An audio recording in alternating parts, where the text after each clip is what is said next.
और दोस्तों क्या हाल है। मेरे को पता है बहुत दिन हो चुके हैं, लेकिन जब जो मेरे यहाँ गेस्ट हैं उनके साथ उन्होंने रिक्वेस्ट किया कि चलो एक इंटरव्यू करते, तो मेरे को लगा यार इनके साथ तो करना बनता है।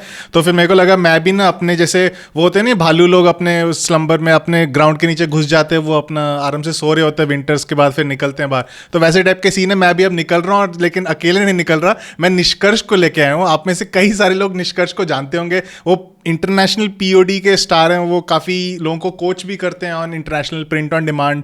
और मैं उनसे international POD as well as थोड़ा सा डोमेस्टिक को लेके भी छूंगा।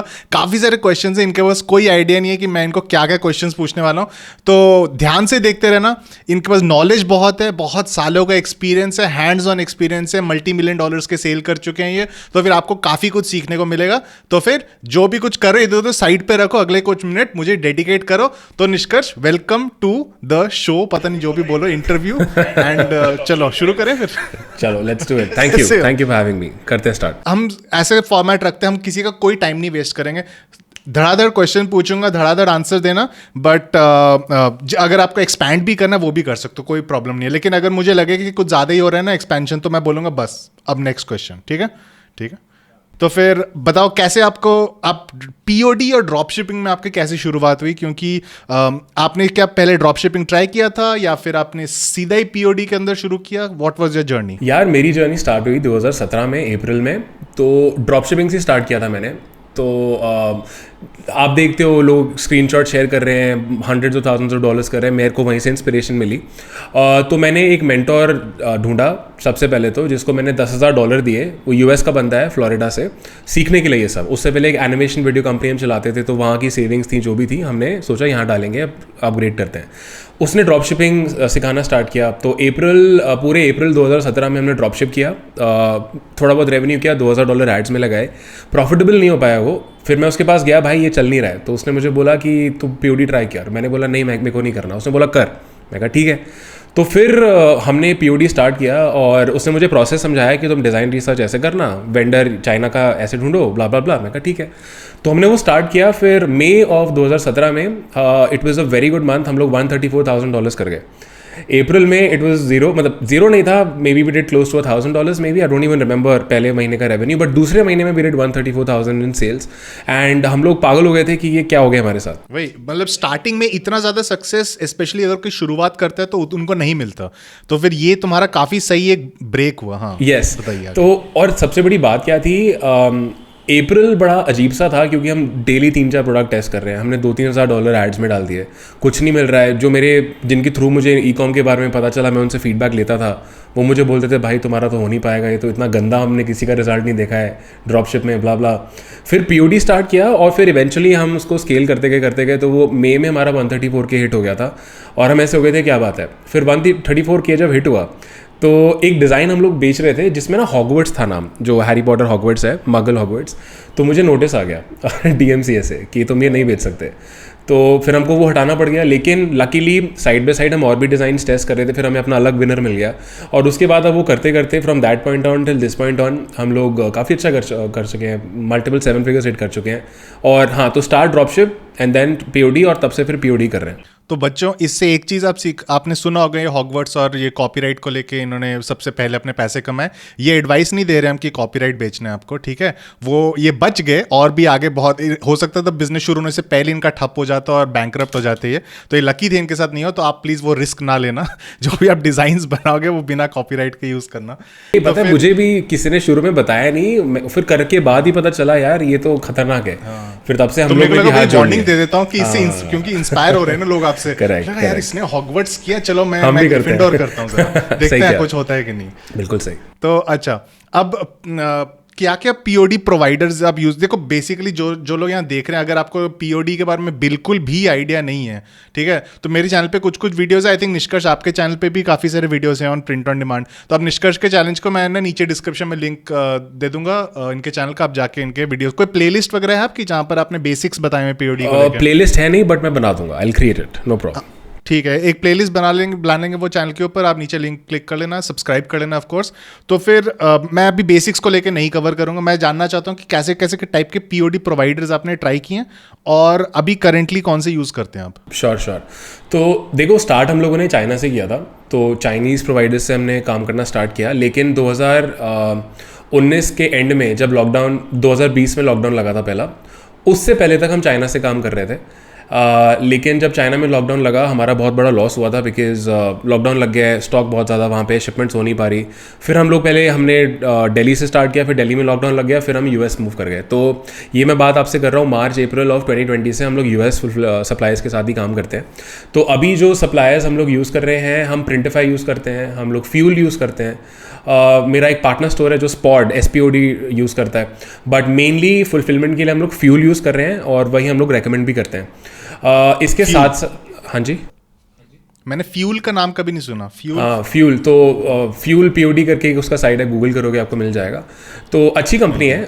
फ्यूल यूज़ कर रहे हैं। फ्यूल का प्राइस जब ये लोग ने स्टार्ट किया था बहुत फाड़ था, अब देखो सबके प्राइस ऑलमोस्ट सेम ही है, फ्यूल का थोड़ा सा कम है, तो अच्छा है। और साइड में अभी एक US सप्लायर भी हम लोग यूज़ कर रहे हैं जिसके साथ हमने रिसेंटली काम करना स्टार्ट किया है, जो कि हमें इनसे भी थोड़ा बेटर प्राइसिंग दे रहा है फॉर ऑल द साइजेस, और डिलीवरी टाइम भी ठीक ठाक है।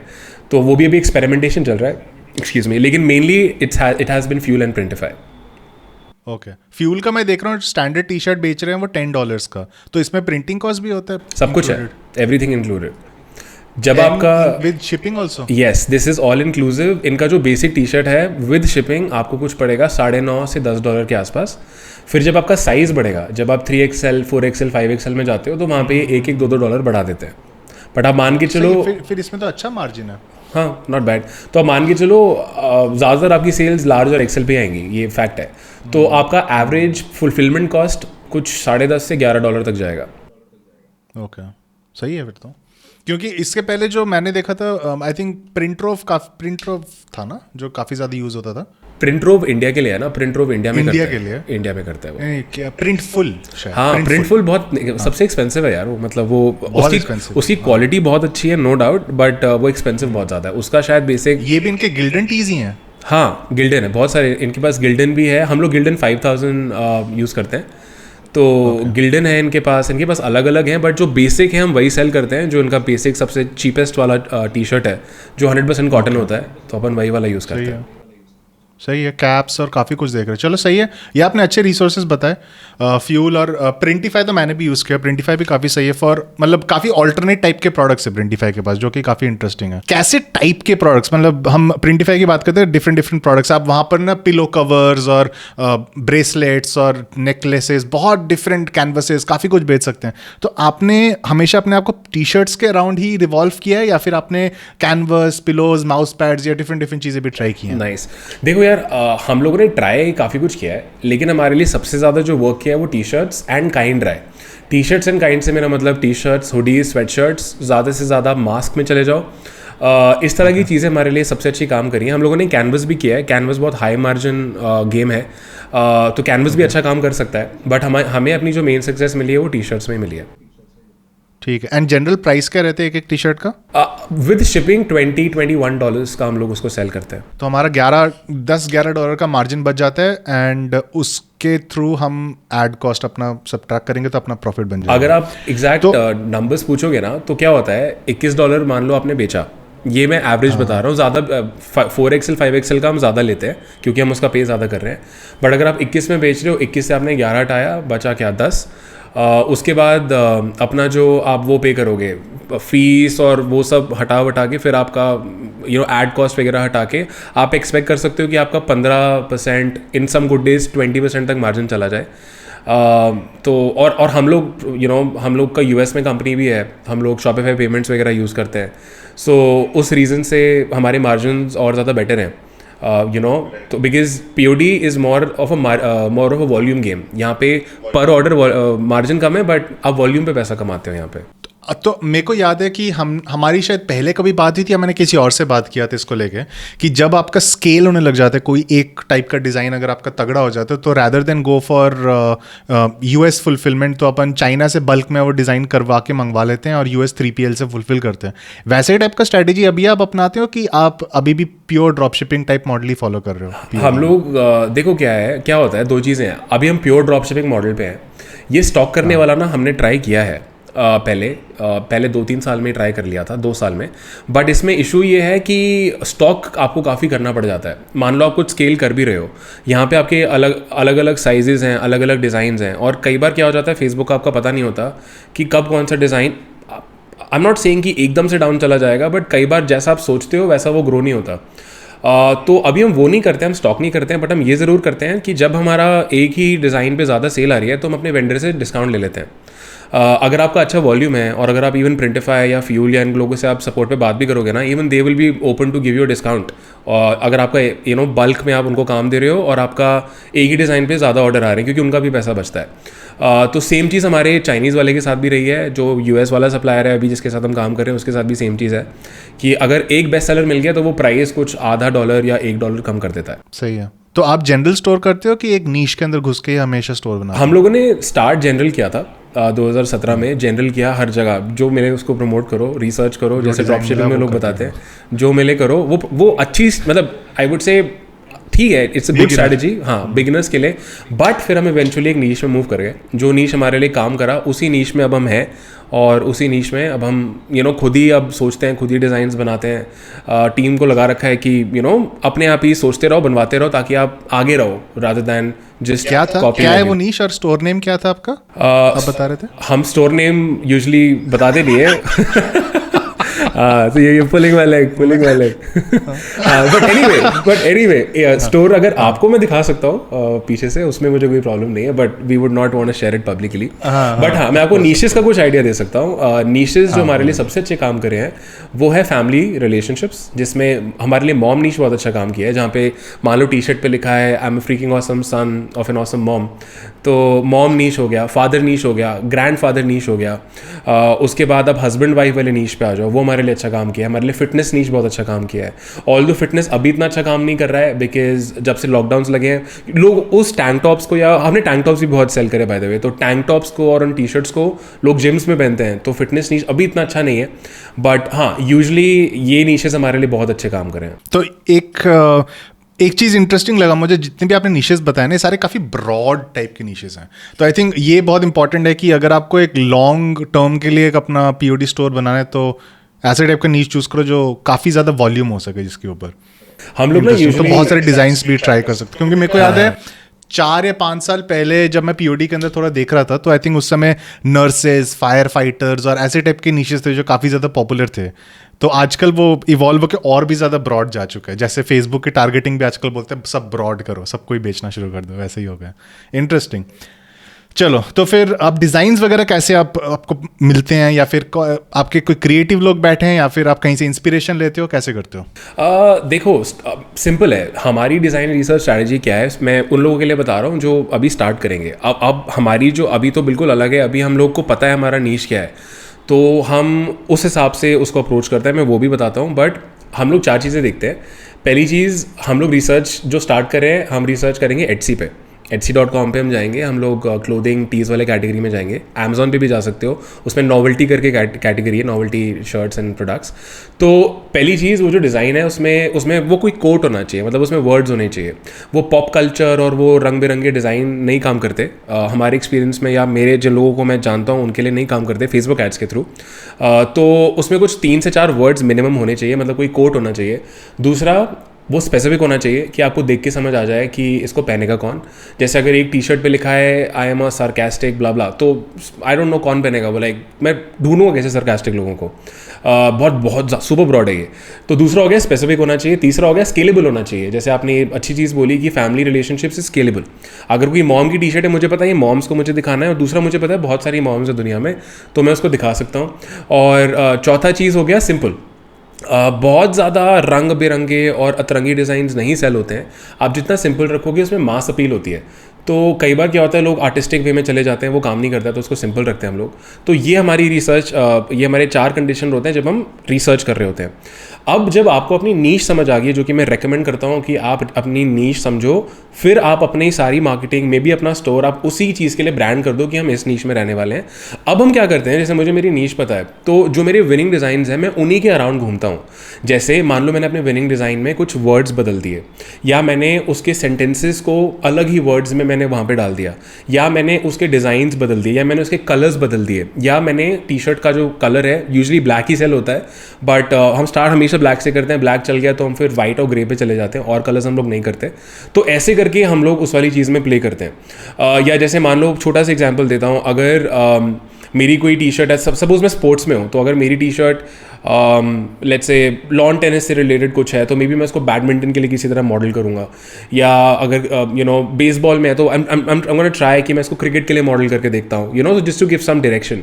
तो ऐसे करके हम लोग और ज़्यादा अब हम और वेरिएशन ऐसे क्रिएट करते हैं। तो मेरी टीम को यही डायरेक्शन होता है कि इसको रिक्रिएट करने के और तरीके ढूंढो कि हम कुछ नया लेके आ सके। और कई बार क्या होता है कि खुद भी कुछ नई चीज़ें आ जाती हैं, उसमें सक्सेस रेशियो थोड़ा कम है, लेकिन जब मिलता है तो बहुत अच्छा मिलता है कि आपने खुद ही कुछ ऐसा सोच लिया, खुद ही कुछ ऐसा बना लिया कि आप किसी और नीश की रिसर्च कर रहे हो और आपको वहाँ से आइडिया आ गया कि मैं अपने नीश में कैसे अप्लाई कर सकता हूँ। काफ़ी सही है, ये काफ़ी सही बताया आपने। एंड इंटरेस्टिंग भी है क्योंकि ये हर एक चीज़ में लाइक ये जो कॉन्सेप्ट है ना कि आप अगर किसी एक नीश के अंदर घुस जाओ, आप उसके बारे में और जानने लग जाते हो, उसके टर्म्स, उसके लोग कैसे बिहेव करते हैं और उनके क्या लिंगो होता है, तो वो सब चीज़ें एक बार आप समझने लग जाओ ना, तो फिर आपको खुद ही आइडियाज़ भी आते रहेंगे एंड साथ में आपको शायद कस्टमर्स ही होंगे जो बताएंगे अच्छा ऐसे टाइप का हो सकता है, या फिर मतलब आपको वहाँ की वेबसाइट्स पता लग जाएंगी जहाँ से आपको और आइडियाज़ मिलते रहेंगे, तो काफ़ी सारे अपॉर्चुनिटीज़ ओपन अप हो जाते हैं। अच्छा, अब हम इन प्रोडक्ट्स को एडवर्टाइज कैसे करेंगे कि हम गूगल, फेसबुक, यूट्यूब क्या हम यूज़ करें एडवर्टाइज करने के लिए? और जनरली जैसे होता है ना कि हम टी शर्ट्स को दिखाते हैं ऑन द स्टोर, तो फिर स्टोर के अंदर हम जस्ट टी शर्ट को दिखाते हैं या फिर जैसे प्लेसिट के थ्रू किसी मॉडल को पहन के दिखाते हैं? कैसे टाइप के एड क्रिएटिव यूज होंगे और प्रोडक्ट को कैसे डिस्प्ले किया जाता है वेबसाइट के ऊपर? अच्छा क्वेश्चन है। देखो, वेबसाइट पे हम लोग प्लेन टी शर्ट्स के मॉकअप दिखाते हैं, white background, T shirt as if आपकी टेबल पे पड़ी है, वाइट बैकग्राउंड, जो मॉकअप्स मिल जाते हैं। सो स्टोर पे ऐसे दिखाएंगे। एडवर्टाइजिंग में गेम अलग है, तो एडवर्टाइजिंग इट्स ऑल फेसबुक। आप इंस्टाग्राम इन्फ्लुएंसर्स भी ट्राई कर सकते हो, ऑल्दो हमें इतनी सक्सेस नहीं मिली है उसमें, बट आई वुड से ठीक ठाक सक्सेस मिली है। बट मेनली हमारा जो भी ट्रैफिक है सब कुछ फेसबुक से है। और हमने गूगल एड्स भी ट्राई किया इसके लिए, उस पर भी मैं भी आता हूँ। बट एनीवे, तो फेसबुक पे हम क्या करते हैं, बहुत सिंपल स्ट्रैटेजी है, we'll keep it broad. Targeting हम सिंगल इंटरेस्ट टारगेटिंग, मतलब not very complicated, usually single interest targeting works better for us. Simple $5 to $10 budget ad set से हम लोग स्टार्ट करते हैं। On the level of ads हमारा ad copy हमेशा बहुत सिंपल होता है। आपको एग्जैक्टली बता देता हूँ जो लोग यूज़ कर सकते हैं। हम सिंपल लिखते हैं गेट योर्स हियर या ऑर्डर नाउ या वट एवर, सामने उसका एक शॉर्ट लिंक होता है स्टोर का, और मतलब डायरेक्टली प्रोडक्ट पेज पे हम लोग भेजते हैं, कलेक्शन पे नहीं भेजते, स्पेशली जब हम टेस्ट कर रहे हैं और हम नी स्टोर में नहीं है। और नीचे फिर होता है लिमिटेड टाइम ऑफर या नॉट अवेलेबल इन स्टोर्स या लिमिटेड स्टॉक लेफ्ट, इसमें से एक चीज़ हम लोग डालते हैं, क्योंकि ये simple ad copy for the POD space works very well rather than आप बेनिफिट्स बताओ और वो सब। वो ड्रॉप शिपिंग में ज़्यादा अच्छा काम करता है, POD में लोगों को उससे मतलब नहीं है, लोगों को डिज़ाइन से मतलब है। अब ये तो हो गया कॉपी सेम रहेगी मेरी सारी एड्स में। हर एड सेट में हम लोग 3 से 5 एड्स बनाते हैं, तो कॉपी सेम है, हमारे मॉकअप्स अलग अलग होते हैं। जैसे बहुत सारे मॉकअप्स है, तो आप सेम डिज़ाइन को अलग अलग मॉकअप पे डालोगे, मॉकअप आपको बहुत जगह पे मिल जाएंगे। मॉडल मॉकअप्स भी हम यूज़ करते हैं प्लेसेट वाले, लेकिन उसमें हम बंदे का क्रॉप कर देते हैं, मतलब उसका सिर्फ टी शर्ट वाला पार्ट दिखे, चेस्ट वाला पार्ट दिखे, उसका फेस ना दिखे, बिकॉज जब फेस दिखता है तो वी सीन की रिजल्ट्स हमारे डाउन चले जाते हैं। तो मॉकअप्स हम वो यूज़ करते हैं, वरना हमारे कुछ विनिंग मॉकअप्स हैं जैसे कोई टी शर्ट टेबल पे पड़ी है, साथ में कोई जूते वूते रखे हुए हैं, या एक हमारा मॉकअप है जिसमें एक लेडी ने टी शर्ट पकड़ी हुई है, उसका भी बस चिन तक दिख रहा है और उस पर कुछ है। So based on the gender कि कौन इसको पहनेगा, हम मॉकअप उस हिसाब से यूज़ करते हैं। एक मॉकअप है जिसमें एक बड़ा स्ट्रॉन्ग सा आदमी, उसके डोले शोले हैं और उसके टैटू दिख रहे हैं, तो अगर मुझे कुछ ऐसा प्रमोट करना है जो कि आदमियों के लिए है, तो मैं कुछ वैसा मॉकअप यूज़ करूँगा। हाँ, आई मीन ओवरऑल ऐसे हम लोग उसमें करते हैं। वीडियो एड्स हमने इसके लिए ट्राई करी है प्लेसेट से बना के, इतना अच्छा हमारे लिए वो काम नहीं किया है। कभी कभार slide show ads better perform कर जाती है, मतलब वो भी वीडियो ही हो गया, बट जिसमें आपका सेम टी शर्ट अलग अलग मॉकअप पे आप दिखा रहे हो। But in 80-90% cases simple T shirt mockups with simple copies अपने लिए वो बेस्ट काम करता है। And carousel ads? कैराउजल हम लोग यूजुअली चलाते हैं अगर हमें मतलब एक पर्टिकुलर नीश का हमें वो दिखाना है, मतलब रीटारगेट करना है कलेक्शन को। हाँ, अपने कलेक्शन को जब दिखाना है तो रीटारगेट कर रहे हैं या अपने कस्टम ऑडियंस को दिखा रहे हैं, तो कैराउजल्स हमारे ज़्यादातर वहाँ पे काम आते हैं। कैराउजल्स आप एक प्रोडक्ट के लिए टी शर्ट्स में वो वर्क नहीं करता, आप सेम डिज़ाइन में भी अलग अलग मॉकअप्स पे दिखा दोगे, तो वो नहीं करते। बट हाँ, और मैं तो ये भी नहीं बोलूँगा कि हम collection ads directly cold traffic पे चला देते हैं, हम कलेक्शन एड्स भी रीटारगेट या मतलब वही कस्टम ऑडियंस को दिखा के चलाते हैं। चलो, इससे तो काफ़ी कुछ पता लग गया, मतलब ये तो आपने क्लियरली ही बता दिया। अब किसी ने अगर फेसबुक एड्स रन किए हैं जो आपने पिछले 1 मिनट में बताया, उससे वो समझ इसको लेके भाग सकते हैं अब तो। अच्छा, अब मेरे को बताइए, ये आपने कॉन्सेप्ट ट्राई किया कि इंडिया में प्रिंट करके फिर अब्रॉड उनको बेचा जाए? मैं आपको बता तो रहा था, अभी 2019 एंड में चाइना में लॉकडाउन लगा, तो काफ़ी लोगों को उस वक्त अफेक्ट आया था कि शिपमेंट्स नहीं हो रही हैं और या डिले हो रही हैं। तो हमारा कुछ 4 से 5 हज़ार टी शर्ट्स का स्टॉक अभी भी उस बंदे के पास है। तो उस वजह से क्या हुआ, उनके कुछ खुद में भी प्रॉब्लम आई थी कि कोविड हो गया है, फैक्ट्री स्लो हो गई और फिर लॉकडाउन भी लग गया, तो हमारा 1-2 महीने का डिले आ गया था कि उन्होंने हाथ खड़े कर दिए थे कि ये नहीं हो पाएगा, हम करेंगे तो फिर हम फरवरी या मार्च में करेंगे। तो उस टाइम हमारे पास सोल्यूशन नहीं था, हम क्या करें। तो या तो मैं यूएस जाऊं, लेकिन यूएस में जाने का मतलब है जो मैं $7-8 जो मैं चाइना में दे रहा हूँ, मुझे यूएस में वो 10-11 देना पड़ेगा। तो वो ऑप्शन हमारे लिए सही नहीं था, क्योंकि हम कस्टमर्स को अक्वायर कर चुके हैं और मेरा पैसा खत्म हो जाएगा। तो फिर हमने सोचा दिल्ली से करते हैं, हमने दिल्ली से स्टार्ट किया। दिल्ली, यहाँ नारायणा नाम की जगह है, वहीं पे हम लोगों की फैक्ट्री है, तो हमने वहाँ फैक्ट्री सेटअप करी, मतलब सॉरी फैक्ट्री ऑलरेडी है, हमने मशीनरी सेटअप करी है। सो हमने वहाँ पूरा टी शर्ट्स हम लोग एक जगह से लेते थे, प्रिंट हम लोग कर रहे थे, फिर अपना फुलफिलमेंट के लिए हम लोग वही जो DHL ई-कॉमर्स से हमने टाइप किया। तो कैसे टाइप के एप्सन वगैरह का प्रिंटर यूज किया DTG वाले की कोई स्क्रीन प्रिंटिंग थी, प्रिंटिंग वो स्क्रीन, ऑल स्क्रीन।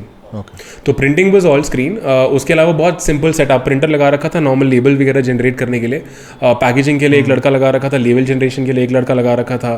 तो ये छोटा सा सेटअप था, और मैं अपने डैड की भी हेल्प ले रहा था कि यार ये, क्योंकि दिल्ली में ये लोकल सप्लायर्स और वो सब कभी काम नहीं किया था, तो वहाँ से फिर हम लोग एक जगह से शर्ट्स ले रहे थे, एक जगह से प्रिंट करा रहे थे और फुलफिल अपने ऑफिस से कर रहे थे। तो वो अच्छा चला हमारा, और हमने सोचा बढ़िया यार ये तो, और पैसा उसमें हमारा चाइना से 50 सेंट्स ज़्यादा लग रहा था। मतलब अगर उस वक्त 7 हम चाइनीज़ को दे रहे थे तो 7.5 लग रहा था हमारा दिल्ली से, मतलब on actuals this was the cost. तो ये अच्छा चला, हम लोगों ने काफ़ी शिपमेंट्स निकाले, मान के चलो कुछ 2000 शिपमेंट्स हम निकाल चुके थे हमारे, और हमने एड्स रोक दी थी अपनी 2020 के एंड में उस वाले स्टोर के लिए कि यार फुलफिल अभी पता नहीं कहाँ से होगा, चाइना वाले ने हाथ खड़े कर दिए। तो अब था इसको पहले पूरा करेंगे फिर रिज्यूम करेंगे। तो 2000 शिपमेंट्स निकाले, अच्छा गया। डिलीवरी टाइम कुछ 8 से 12 दिन था DHL ई-कॉमर्स का, मतलब जो शिपिंग टाइम वो लेते हैं। उसका शिपिंग रेट हमें तब पड़ता था 350 रुपये for shipping inclusive of GST, और इतना ही आप मान के चलो, मतलब इतना ही नहीं, 150 रुपये के आसपास, मैक्सिमम 200 रुपये आपको पड़ जाएगा for the T shirt, depending on the design. अगर डिज़ाइन सिंपल सा है तो उसका रेट कम हो जाएगा, 2-3 कलर से तो रेट बढ़ जाएगा। ऑल्दो हमारे लिए सबसे ज़्यादा 2 कलर्स वाली टी शर्ट सबसे ज़्यादा काम करी हैं, और अब तक भी वही करते हैं। और आपने टी शर्ट सोर्स किया था तिरुपुर वगैरह से कि दिल्ली में कहीं से सोर्स? दिल्ली से इतना हमारे पास इतना डीप में हम लोग गए नहीं, तो जो लोकल सप्लायर थे वो लोग तिरुपुर से मंगा के हमें देते थे, वो क्लियर करते थे हम आपको वहीं से मंगा के दे रहे हैं, तो वो उसमें अपना कट रखते थे। हमने सोचा था कि आगे जाके हम डायरेक्टली कर लेंगे, बट दिल्ली की सप्लायर थे ये कौन सी जगह, जनकपुरी में एक सप्लायर था हमारा, तो वेरी बिग टी शर्ट, तो वहाँ से उसको सोर्स करते थे, और हमारी प्रिंटिंग होती थी वहाँ से नांगलोई नाम की एक जगह है यहाँ पे। चलो ब्रेक। तो अब मुझे बताइए कि ये जो आपने, या फिर आपने बंद क्यों किया, फिर यूएस में क्यों शिफ्ट हो गया? हमने बंद किया क्योंकि फिर दिल्ली में लॉकडाउन लग गया। अच्छा। और इस वजह से सब हिल गया था हमारा। मार्च एंड में, पता नहीं कब लगा था, 2020 में जब दिल्ली में। तो अभी तो फिर से शुरू हो चुका, तो फिर से सोच रहे हैं अब? शुरू बिल्कुल हो चुका है, लेकिन फुलफिलमेंट कॉस्ट डबल हो गई है, DHL ई-कॉमर्स के रेट्स डबल हो चुके हैं। तो जो फिर तो पॉसिबल नहीं है, तो जो 350 रुपया पहले दे रहे थे, अभी वो कुछ 600-700 रुपये तक पहुंच गया, तो कोई सेंस नहीं है। फिर आप यूएस से भी ज़्यादा लगेगा, तो फिर वो स्टॉक अभी भी वहाँ पे है। फिर जब हमें रियलाइज़ हुआ, फिर हमें वही करना पड़ा, जो हमारे बचे हुए पीसेस थे वो हमें यूएस से निकालने पड़े। फिर हमने यूएस में एक प्राइवेट सप्लायर ढूंढा जिसने MOQ मांगा तो हमने काफ़ी बार एक्स्ट्रा पे किया है कुछ डिज़ाइंस निकलवाने के लिए। सो बट फिर हम समझ गए थे यार कभी भी फुलफिलमेंट करो ना उसी कंट्री से करो, वो बेटर है। तो तब से लेकर अब तक हम लोग यही करते हैं। अगर हमारे पास कुछ बल्क है, जैसे मैंने आपको बताया, आप प्राइवेट सप्लायर के पास जाओ, क्योंकि private supplier 1-on-1 on demand model में आपके साथ काम करने से हिचकिचाएगा अगर आपके पास MOQ नहीं है, मतलब मिनिमम ऑर्डर क्वांटिटी नहीं है। लाइक अब दिन के 50, 60, 100 पीस नहीं कर रहे हो, वो तो फिर सही है, फिर फ्यूल वगैरह ही सही है। Yes. 25 फ्यूल के पास जाओ, आपके पास कोई प्रेशर भी नहीं है कि आपको इतने सेल करने, आप अपने हिसाब से बिजनेस पूरा रन कर सकते हैं। Absolutely. काफी सही है। अब मुझे बताइए कि iOS का इम्पैक्ट, और जो जैसे ओवर टाइम आपने भी देखा होगा कि हर साल ना एडवर्टाइजिंग कॉस्ट थोड़ा बढ़ता रहता है, तो फिर इसका कोई इम्पैक्ट हुआ है आपके बिजनेस के ऊपर? हुआ है यार। आई वुड नॉट से कि बहुत मेजर है। आप मान के चलो कि ट्रैकिंग जो है वो अजीब सी है कुछ अभी। जैसे कई बार ज़्यादा दिखाता है, मतलब सेल नहीं भी आई दिखा देगा, एक आई है 3 दिखा देगा, और कई बार नहीं भी, मतलब नहीं भी दिखाता, साफ बात। सो कॉम्प्लिकेटेड हो गई हैं उससे चीज़ें। आई वुड से कि 10-20% हमें नंबर्स में ऊपर नीचे दिखता है on the level of campaigns, ये भी हम चीज़ देख रहे हैं। On the level of revenues and margins इतना ज़्यादा फर्क नहीं आया है। दिक्कत अब आती है जब आप शुरू में टेस्ट कर रहे हो, कुछ नया टेस्ट कर रहे हो और वो ट्रैक नहीं कर रहा है, तो आप कैसे जज करो इसको, मैं स्केल करूँ या ना करूँ। But eventually when you start scaling up, तो फिर भी आपको एक आइडिया लग जाता है कि ठीक है यार, मेरे को ओवरऑल अपने नंबर्स दिख रहे हैं, एक ही मेरा प्रोडक्ट उस वक्त चल रहा है। इसको केटर करने के लिए मैंने भी यही नोटिस किया, लाइक ओवरऑल सबके साथ, मतलब बोलने के लिए है कि हाँ iOS इम्पैक्ट हुआ है, लेकिन अगर आपने अपने बिजनेस को ढंग से सेटअप किया हुआ है, वो मार्जिन अगर कहीं और से निकल रहा है, आप कहीं और वो उसको एडजस्ट करके you can still manage decent profitability अभी भी, और हमेशा ही होता रहेगा यार। कल हमारे डिस्कॉर्ड में किसी ने पूछा था ये, तो फिर मैं उसको वही बोल रहा था कि यार ऐसे करके ना, मेरे को तो 15 साल हो गए हैं डिजिटल मार्केटिंग करते हुए। हर साल, इनफैक्ट हर 5-6 महीने में ना कोई मेजर चेंज किसी ना किसी, अगर SEO में होता हो तो गूगल के कोई अपडेट्स आ जाते हैं, अगर फेसबुक में है तो फेसबुक का ही कुछ ना कुछ, हर एक चीज़ में आई हैव सीन 50 डिफरेंट चीज़ें ना जो आती रहती हैं। तो इवॉल्व करना is part of being a digital marketer basically ना, कि आप जो भी चीज़ आ रही है उसके थ्रू अपने आप को आगे लेके जाए। अच्छा, मेरे को एक और बात बताइए, जैसे आप शॉपिफाई के थ्रू अभी आप सेल कर रहे हैं, तो आप Etsy के ऊपर भी सेल किया है आपने? वो स्ट्रेटेजी अपनाई है? बिल्कुल किया है ना। तो उसी नीश में हम लोग Etsy में भी स्टार्ट कर गए। Etsy हम लोगों ने कुछ 7-8 महीने पहले स्टार्ट किया है, ज़्यादा टाइम नहीं हुआ है। तो Etsy भी हम लोग कर रहे हैं। Etsy इज़ अ ठीक ठाक गेम। अभी Etsy में हम लोग कुछ 55 या 60 हज़ार डॉलर ही किए हैं टोटल। इसमें सारा जो ट्रैफिक है वो Etsy का, ये मैं आपको रेवेन्यू बता रहा हूँ, ये रेवेन्यू है। Etsy में मार्जिन्स आपके सब, और हम Etsy एड्स भी चलाते हैं। तो Etsy के अंदर ही आप बस एक बजट डेडिकेट कर देते हो कि $5 अ डे, $10 अ डे, तो Etsy आपकी सारी लिस्टिंग को बूस्ट कर देता है अगर कोई सर्च कर रहा है तो Etsy में एवरेज जो हमारे मार्जिन है सब हटा के कुछ 20 से 25% है। बट उसका स्केल अभी ऑफकोर्स बहुत कम है। तो अभी, और जो मैंने रिसर्च करी है, Etsy takes time to build up, तो हमने Etsy डेफिनेटली अभी हम कर रहे हैं। हम लोगों ने रेडबबल भी ट्राई किया है, लेकिन रेडबबल हमारे टाइप के जो टी शर्ट्स हैं उसके लिए हमें सक्सेस नहीं मिली उसमें। हाँ, सो मर्ज बाय Amazon हम लोगों ने सोचा था कि हम लोग करेंगे, बट उसका उस टाइम में अप्रूवल नहीं मिला ड्यू टू व्हाटएवर।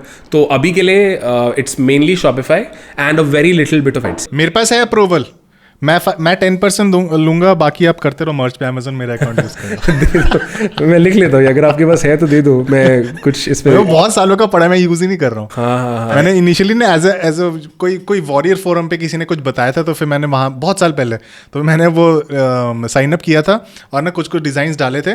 मेरे को अभी $1-2 पर मंथ ना मिलता रहता है, कोई ना कोई कमीशन आता रहता है Amazon मर्ज पे Amazon। मैंने कुछ किया ही नहीं, छुआ नहीं पिछले लाइक 7-8 साल। नाइस। अच्छा, तो अच्छा लगा ये Etsy वाला भी है, मतलब बट कॉम्प्लिकेट ना करें लोग। अगर स्टार्ट कर रहे हो तो फिर Etsy के थ्रू ना, जो अपने स्टोर को ही रन करो, अपना ब्रांड बिल्डअप करने की कोशिश करो, सीखने को भी ज़्यादा मिलेगा, तो आप भी ज़्यादा बेटर इवॉल्व होगा। और इवेंचुअली जब आपको विनिंग डिजाइन, विनिंग प्रोडक्ट मिल गए, तो आप Etsy पे मूव ऑन कर जाओ, अपने एडिशनल रेवेन्यू लेके आना शुरू कर दो। वो एक अच्छा स्ट्रैटेजी है। नेक्स्ट है POD पोटेंशियल इंडिया में क्या है? मैं POD की इंडिया में ना मार चुका हूँ 2 वीडियोज़ में अपने, ठीक है। मैंने पूरा एक स्टोर चलाया था देख.com करके पिछले साल, और काफ़ी सही, मतलब बिका था, ऐसा नहीं है, बिका था, सब सही चल रहा था। जैसे तुम स्ट्रैटेजी बता रहे हो, मेरा भी वैसा टाइप का ही था जो एड्स वगैरह का होता है। एंड और यहाँ पर ना साला मार्जिन नहीं है। सही बात है, कुछ है नहीं यहाँ पे मार्जिन। आपका क्या, आपने ट्राई किया है, दूसरों से कुछ सुना है, आपका क्या एक्सपीरियंस रहा है? मैंने ट्राई किया है यार, 2 साल पहले ट्राई किया था। तो वही सेम फंडा, लोकल सप्लायर से टाइप करके स्टार्ट किया उसको। हम लोग सेम अप्रोच लगा रहे थे कि बेवकूफ़ और ये सोल्ड स्टोर और ये जो लगाते हैं, ऑल्दो उनके कॉपीराइट वाले नहीं, बट वहीं से इंस्पिरेशन लेके जैसे महादेव, हर हर महादेव और कुछ फ़नी टी शर्ट्स हम लोगों ने ट्राई करा सेल करने का। उस पर सेल्स आई, आप बिल्कुल सही बोल रहे हो। ऐड जब आप चलाओगे आपको लगेगा वाह ये तो बहुत सही है कि 100 रुपये में सेल आ रही है। हम लोग 600 रुपये की टी शर्ट बेच रहे थे तब। सेल भी आई, सब ठीक है, हमने फुलफिल भी किया, बट फिर RTOs रिफंड्स वर्थ इट नहीं है बिल्कुल भी वो चीज़। आई एम नॉट सेइंग कि वो नहीं बिकेगा, वो बिक सकता है, लेकिन फिर हम लोग बहुत जल्दी सोच लिया था कि नहीं ये रहने दो। जो अपना प्रीपेड वाला काम है जो US में, उसी पे फोकस करते हैं, तो हमने फिर आगे नहीं किया। मैं कुछ लोगों को जानता हूँ जो ये चीज़ करते हैं, मैंने रिसर्च भी किया इसमें, लेकिन जो भी इसमें सक्सेसफुल है ना, देखो जो बड़े ब्रांड्स हैं जैसे मैंने नाम लिए, वो बहुत पुराने हैं और वो काफ़ी मार्केट कैप्चर कर चुके हैं, और वो भी ऑन डिमांड पे नहीं काम करते। वो 20, 30, 40 उनका मॉडल वो भी नहीं है कि फेसबुक पे एडवर्टाइज करो, cost to acquire customer, margin वहां से। उनका थोड़ा ऑर्गेनिक मॉडल है, उनका थोड़ा बड़ा मॉडल है, एंड प्लस कईयों के इनमें इन्वेस्टर फंडिंग है, तो वो तो एक डिफरेंट गेम ही खेल। एग्जैक्टली। हम लोग वी आर वर्किंग कि एक टी शर्ट अगर अपन 100 रुपए का प्रॉफिट कमाने तो क्या करना चाहिए। उनका वैसे टाइप का गेम नहीं होता। वो अगर 500 रुपए लूज भी करे to acquire customer, they are happy because उनको कस्टमर एक नया मिला, उनके ओवरऑल क्वार्टरली नंबर्स इंप्रूव हो जाते हैं। एग्जैक्टली। तो ऐसे कंपेयर नहीं करना चाहिए। +1 तो इसलिए कोई कनेक्शन ही नहीं है। तो उनका बिल्कुल अलग गेम है। ऑन डिमांड में ये करना मुश्किल है, क्योंकि ऑन डिमांड में आपको सप्लायर भी महंगा टी शर्ट देगा, या तो आप फिर उसको MOQ दो, मिनिमम कुछ ऑर्डर दो, तब वो कम करेगा, तो सेंस नहीं है उसमें। इसमें फ़ायदा मैं बताता हूँ कब है, और ये अब हम ट्राई भी कर रहे हैं, मतलब करने वाले हैं टी शर्ट्स में। अभी इंडिया में हम लोगों ने एक ब्रांड स्टार्ट किया है। तो व्हाट वी रियलाइज्ड इज़ कि अगर आप कुछ टी शर्ट के लेवल पे डिज़ाइन कर रहे हो, मतलब POD नहीं कर रहे हो, तब वो मतलब एज अ ब्रांड जा रहे हो, तब वो काम कर सकता है। और आप महंगा ही बेचो, आप 500-600 रुपये पे नहीं कर सकते।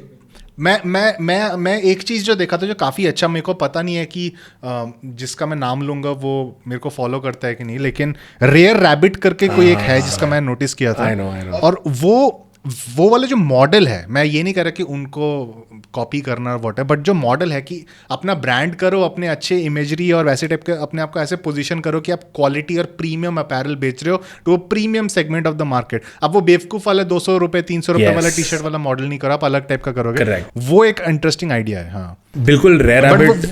हाँ बोलो। बट वो एग्जैक्टली वो POD नहीं हुआ, वो थोड़ा सा तुम्हें थोड़ा अलग, तुम्हें सप्लायर्स भी अलग टाइप का चाहिए। मैं जैसे आजकल उसका क्रेज का सुपीमा कॉटन, वैसे टाइप का, तुम पेरू से कॉटन आएगा, वैसे टाइप का कोई एक ब्रांड।